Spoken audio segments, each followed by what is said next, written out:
نے دیکھا تاریخ میں، ہم نے اس بات کا مطالعہ بھی کیا کہ جب حبیب جالب صاحب جو ہے وہ آزادی اظہار رائے کا سہارا لے کر پوائنٹ آؤٹ کرتے تھے چیزوں کو، تو ان کے ساتھ مسائل درپیش ہوتے تھے بہت سارے. تو اس وقت اسٹوڈنٹ ان تمام چیزوں کے باوجود بھی جو ہے وہ اگر اس کے ساتھ کوئی فریڈم آف اسپیچ کی وجہ سے کوئی مسئلہ درپیش آتا ہے تو ظاہر سی بات ہے کہ پوری اس کی فیملی ڈسٹرب ہوتی ہے. تو اس میں سر پھر کیا اسٹوڈنٹ کو جو ہے وہ ایکشن لینا چاہیے، کیا قدم اٹھانا چاہیے؟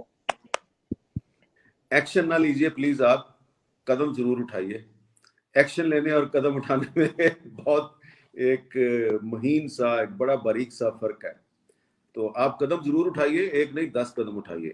ایکشن جو ہے اس سے ذرا گریز کریں. آپ کا اصل ایکشن یہ ہے کہ آپ اچھے طریقے سے اپنی تعلیم مکمل کریں. یہ آپ نے بڑی اہم بات کی ہے. آج ہمارا جو معاشرہ ہے اس میں آزادی اظہار پر بہت پابندیاں ہیں، اور صرف صحافت پر پابندیاں نہیں ہیں، عام شہریوں پر بھی پابندیاں ہیں. اور اس ملک میں بدقسمتی سے ہم نے ایسے قوانین بنا دیے ہیں بغیر سوچے سمجھے کہ وہ قوانین جو ہیں وہ شہری آزادیوں پر پابندیوں کو مزید سخت کرنے کے لیے استعمال کیے جا رہے ہیں. تو صحافت کی بات تو میں بعد میں کروں گا، لیکن آپ دیکھیں کہ جو پاکستان کے جو اسٹوڈنٹس ہیں، تعلیمی ادارے ہیں، یونیورسٹیاں ہیں، کالج ہیں، وہاں پر بہت سی جگہوں پر جو طلبہ ہیں ان کو یونین سازی کا حق نہیں دیا گیا، تنظیم سازی کا حق نہیں ہے. میں یہ نہیں کہتا کہ ہر تعلیمی ادارے میں سیاسی جماعتوں سے منسلک جو طلبہ تنظیمیں ہیں ان کو سرگرمیوں کی آزادی ہونی چاہیے. میں اس کی بات بالکل نہیں کر رہا. جو مختلف پارٹیاں ہیں میں ان کے نام نہیں لیتا، لیکن ہر یونیورسٹی میں اور کالج میں ایک یونین ضرور ہونی چاہیے، اور وہ الیکشن کے ذریعے وہ یونین بننی چاہیے. جب ہم کالج اور یونیورسٹی میں پڑھتے تھے تو جو ہمارے کالج کا جو بہترین اسٹوڈنٹ ہوتا تھا، جو بہترین مقرر ہوتا تھا، جس کا پورے کالج کو پتا ہوتا تھا کہ یار اس نے پچھلے ڈیبیٹ کمپٹیشن میں اس نے پہلا پرائز لیا، عام طور پہ وہی جو ہے وہ پریزیڈنٹ کا امیدوار ہوتا تھا. اور اس کے مقابلے پہ اس سے بھی کوئی اچھا جو اسٹوڈنٹ ہے، جو بہت اچھا رائٹر ہوتا تھا، جو بڑا اچھا شاعر ہوتا تھا، وہ اس کے مقابلے پہ آ جاتا تھا. تو مقابلہ دو تنظیموں کے درمیان نہیں ہوتا تھا، دو ایسے افراد کے درمیان ہوتا تھا جو کہ بیسٹ اسٹوڈنٹ ہوا کرتے تھے. تو میں سمجھتا ہوں اس قسم کی جو ایکٹیویٹی ہے اس کی اجازت ملنی چاہیے تعلیمی اداروں میں. اور دوسری بات یہ ہے کہ جو آج کا جو اسٹوڈنٹ ہے اس کے بڑے مسائل ہیں. اور مثال کے طور پہ مجھے روزانہ میں یہ محاورتاً استعمال نہیں کر رہا لفظ روزانہ، حقیقتاً روزانہ مجھے کسی نہ کسی ایسی فیملی سے، اسٹوڈنٹ سے، کسی اسٹوڈنٹ کے بڑے بھائی سے، باپ سے، ماں سے میرا ضرور رابطہ ہوتا ہے کہ جن کا یہ مسئلہ ہوتا ہے جی کہ سیمیسٹر کی فیس بہت زیادہ ہے جی، ادا نہیں کی جا رہی. میڈیکل کالج کی فیس بہت زیادہ ہے، انجینئرنگ کی فیس بہت زیادہ ہو گئی ہے. تو یہ میں سمجھتا ہوں آج کے جو اسٹوڈنٹ ہے اس کا ایک بہت بڑا مسئلہ ہے. اب اگر اسٹوڈنٹ کا مسئلہ حل نہیں ہو رہا تو وہ کدھر جائے گا؟ اگر وہ احتجاج کرے گا تو اس کو عام طور پہ اپنے ہی یونیورسٹی یا کالج کی انتظامیہ کے ذریعے دبانے کی کوشش ہوتی ہے. اگر وہ نہیں دباتے تو پھر جو شہر کی انتظامیہ ہے، ڈی سی ہے، اے سی ہے، پولیس والے ان کو تنگ کرتے ہیں. تو میں سمجھتا ہوں کہ یہ ایک بہت بڑا مسئلہ ہے. اس پہ پولیٹیکل پارٹیز کو بھی سٹینڈ لینا چاہیے، اور جو اسٹوڈنٹس ہیں وہ پرامن طریقے سے اس پر اپنی آواز بلند کر سکتے ہیں. آواز ضرور بلند کرنی چاہیے، اور اس معاملے میں جو میڈیا ہے اس کو بھی آواز بننا چاہیے. میں سمجھتا ہوں کہ میڈیا نے اس معاملے پہ اتنی توجہ نہیں دی. شاید اس کی وجہ یہ ہے کہ ہم عام طور پہ جو اپوزیشن اور حکومت کی لڑائی ہے اس میں پھنسے رہتے ہیں. لیکن اب مجھے پتا چلا کہ اگلے ہفتے لاہور میں ایک بہت بڑی گیدرنگ ہو رہی ہے اسٹوڈنٹس کی، اور اس میں جو طلبہ کے مسائل ہیں انہی مسائل پر بات بھی کی جائے گی. تو انشاءاللہ تعالی ہم ان کی جو مسائل ہیں ان کو ضرور آپ نے بالکل درست فرمایا کہ میڈیا کو بھی اس پر توجہ دینی چاہیے. اچھا سر، اس بات کی اس کی کیا وجہ ہے کہ ہم اکثر سنتے ہیں کہ مطالعہ پاکستان ایک الگ کہانی بتا رہا ہوتا ہے، اور جب ہم پاکستان کی اصل تاریخ کا مطالعہ کرتے ہیں، مرڈر آف ہسٹری پڑھتے ہیں یا دیگر اس طرح کی کتابیں، ڈاکٹر مبارک علی کی کتابیں پڑھتے ہیں، تو وہ ایک الگ ہی کہانی بیان کر رہے ہوتے ہیں. تو سر ایسا کیوں ہے کہ ہم مطالعہ پاکستان میں یا تو پاکستان کی صحیح تاریخ نہیں بتا رہے، یا پھر وہ ہمارے خلاف سازش کر رہے ہیں اور پاکستان کی صحیح تاریخ ہم سے چھپا رہے ہیں اور نفرت پیدا کر رہے ہیں ایک طرح سے؟ ایسا کیوں ہے سر؟ اچھا، اب یہ آپ نے مجھے ایک ایسا سوال کیا کہ اس پر جو میری رائے ہے ہو سکتا ہے کہ کچھ لوگوں کو اچھی نہ لگے. لیکن آپ نے جس کتاب کا حوالہ دیا ہے مرڈر آف ہسٹری، یہ کتاب لکھی ہے کے عزیز صاحب نے. جی ایک اور نام لیا آپ نے مبارک علی صاحب کا، وہ بھی اکثر کا وہ بھی تاریخ دان کہتے ہیں اپنے آپ کو، انہوں نے بھی کچھ کتابیں لکھی ہیں. دوسری طرف آپ کہہ رہے ہیں مطالعہ پاکستان کی کتابیں. میری اس پر رائے یہ ہے کہ کے عزیز صاحب جو ہیں انہوں نے اپنی کتاب مرڈر آف ہسٹری میں یہ ثابت کرنے کی کوشش کی ہے کہ مطالعہ پاکستان کی کتابوں میں جو کچھ بھی لکھا گیا وہ سارے کا سارا ہی غلط ہے. اور مبارک علی صاحب جو ہیں وہ تو پاکستان کے نظریے سے انکار کرتے ہیں نا. وہ تو کہتے ہیں جی جو 23 مارچ 1940 کو جو قرارداد منظور ہوئی تھی لاہور میں وہ تو انگریزوں کی سازش تھی. تو میں یہ کہوں گا کہ میں نے پھر اس پر بہت مطالعہ کیا ہے، خود کتابیں پڑھی ہیں، ریسرچ کی ہے. جو زندہ لوگ بچ گئے ہیں پرانے جنہوں نے تحریک پاکستان میں حصہ لیا ہے، میں نے ان کے بہت سے انٹرویوز کیے ہیں. میں سمجھتا ہوں کہ کے عزیز کی کتاب مرڈر آف ہسٹری جو ہے وہ تصویر کا ایک پہلو ہے. اس نے صرف نیگیٹو سائڈ دکھائی ہے آپ کو، پازیٹو سائڈ نہیں دکھائی.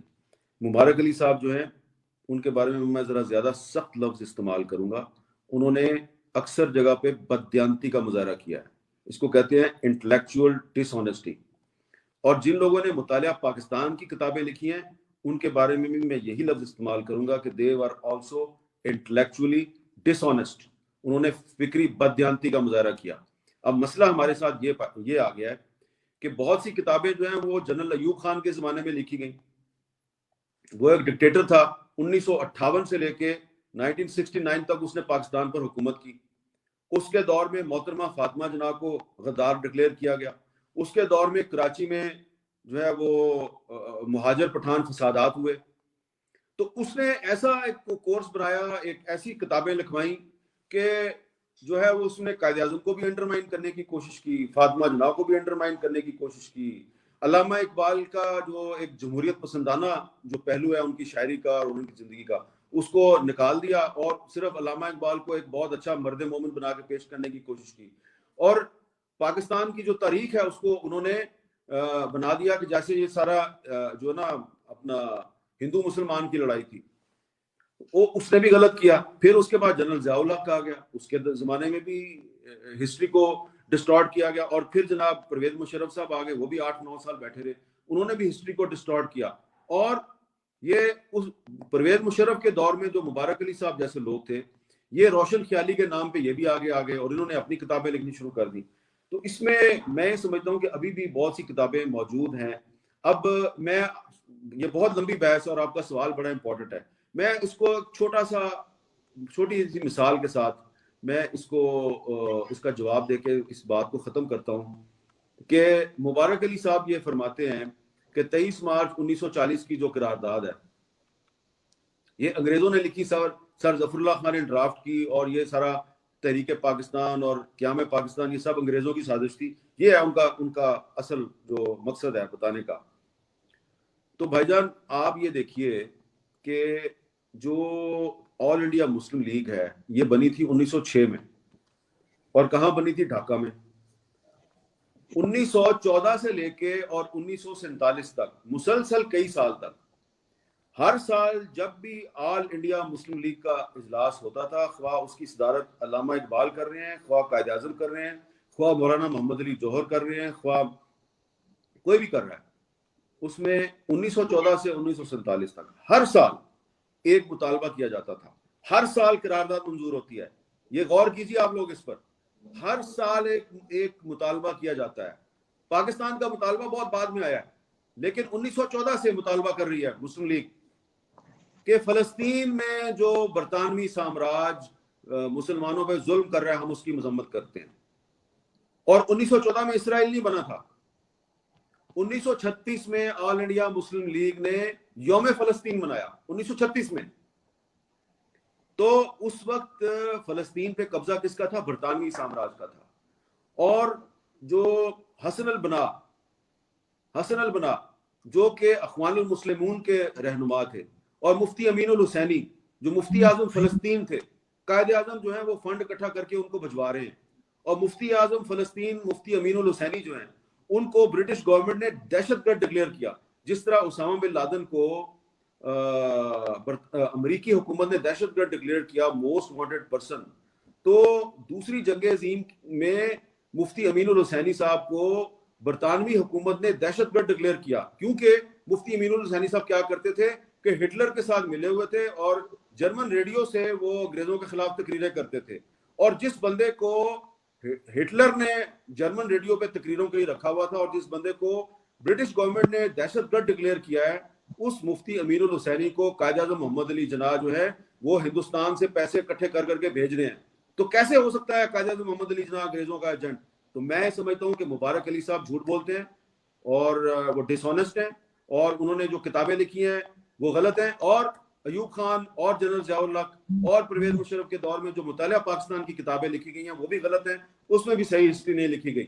تو ہمیں ہسٹری کو خود پڑھنا ہے. میں آپ کو ایک چھوٹی سی کتاب کے بارے میں بتاتا ہوں، بڑی سمپل کتاب ہے.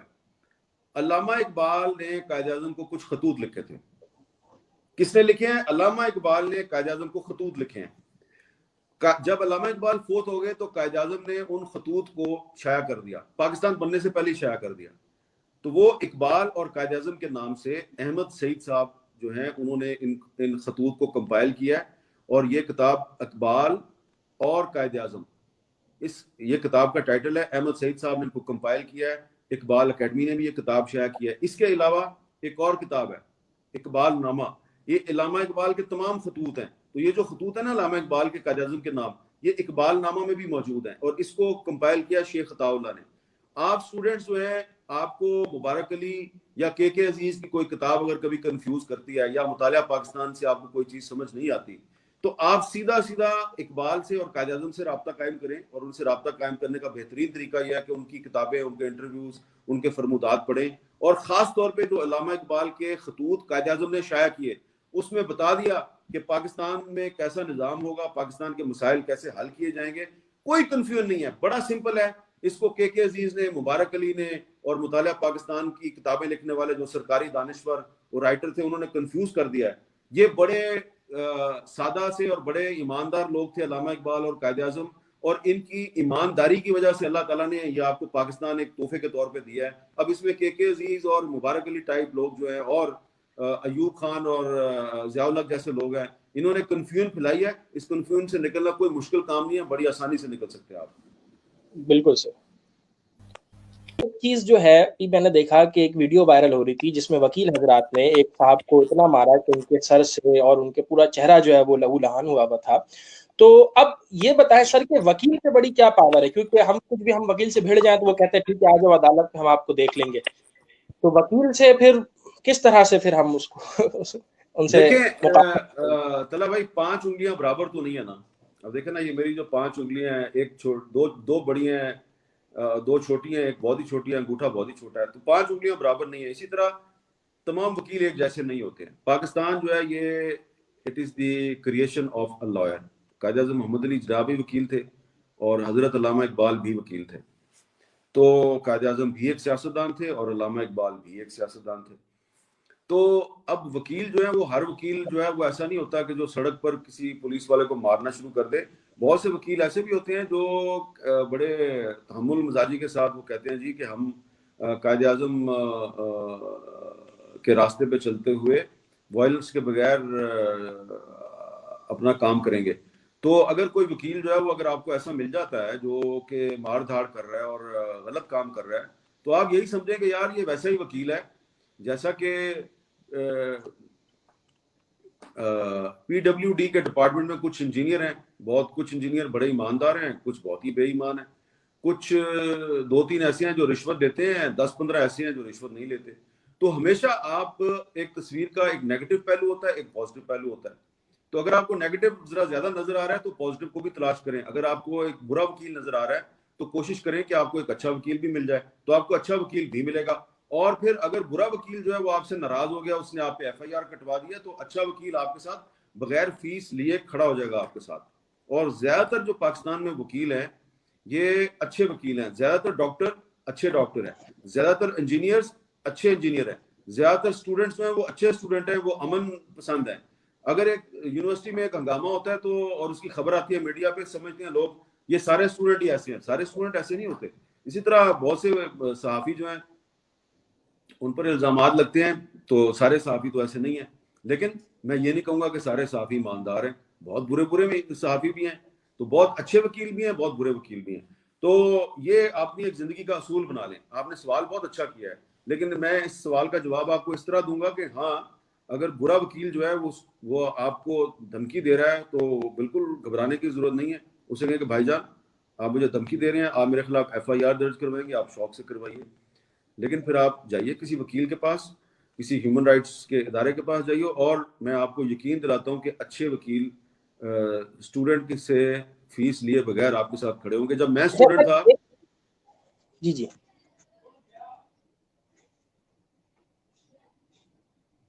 بازی کیا کرتا تھا، لیکن اکثر اوقات مجھے اچھے وکیل مل جاتے تھے، اور کئی دفعہ ہم پولیس پکڑ کے بھی لے جاتی تھی، لیکن وہ وکیل ہمیں بغیر فیس لیے ہمیں چھڑوا بھی لیتے تھے. تو اچھے وکیل ہیں، اچھے لوگ اس دنیا میں ہیں، تو برے لوگ بھی ہیں، ہر معاشرے میں ہیں. تو تصویر کا جو نیگیٹو پہلو ہے وہ آپ کو نظر آ رہا ہے، پازیٹو پہلو تلاش کرنے کی کوشش کریں، آپ کامیاب ہوں گے. اپنا قیمتی وقت دے دیا، اور میں اس نظم کے ساتھ کا شکریہ ادا کروں گا کہ خدا کرے کہ میری عرض پاک پر اترے وہ فصل کی جسے اندیشہ زوال نہ ہو. یہاں جو پھول کھلے وہ کھلا رہے صدیوں، یہاں خزاں کو گزرنے کی بھی مجال نہ ہو. یہاں جو سبزہ اگے وہ ہمیشہ سبز رہے، اور ایسا سبزہ کہ جس کی کوئی مثال نہ ہو. اور خدا کرے کہ نہ خم ہو سر وقار وطن، اور اس کے حسن کو تشبیہ شما حسال نہ ہو. ہر ایک فرد ہو تہذیب و فن کا اوج کمال، کوئی ملول نہ ہو، کوئی خستہ حال نہ ہو. اور خدا کرے کہ میرے ایک بھی ہم وطن کے لیے حیات جرم نہ ہو، زندگی وبال نہ ہو. تو حامد میر صاحب، آپ کی آمد کا بہت بہت شکریہ. میں آپ کا بہت شکر گزار ہوں داؤد انجینئرنگ یونیورسٹی کی انتظامیہ کی جانب سے، عرفات علی جنیدی کی جانب سے، اور تمام اسٹوڈنٹس کی جانب سے کہ آپ نے ہمیں اپنا قیمتی وقت دیا. بہت بہت شکریہ جناب، بڑی مہربانی. Thank you. اللہ حافظ.